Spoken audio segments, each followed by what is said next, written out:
सातबाराच्या बातमीपत्रात आपलं पुन्हा स्वागत। विद्यार्थ्यांनी केवळ पदवीपुरतं मर्यादित न राहता जागतिक स्तरावरील संशोधनाचा विचार केला पाहिजे। आंतरराष्ट्रीय स्तरावरील संशोधनाच्या संधीचा लाभ घेतल्यास ज्ञान, कौशल्य आणि दृष्टिकोन अधिक व्यापक होईल असं प्रतिपादन जपानमधील हिरोशिमा विद्यापीठाचे प्राध्यापक डॉक्टर विनायक पारळे यांनी केलं।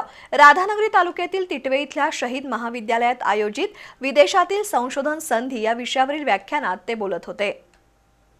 राधानगरी तालुक्यातील तिटवे इथल्या शहीद महाविद्यालयात विदेशातील संशोधन संधी या विषयावरील व्याख्यान आयोजित केलं होतं।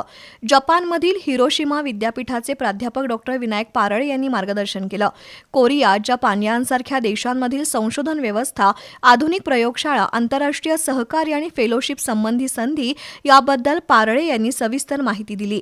शिस्तबद्ध कार्यपद्धत, तंत्रज्ञानावर आधारित अभ्यास आणि संशोधन विश्व यावर डॉक्टर पारळे यांनी प्रकाश टाकला।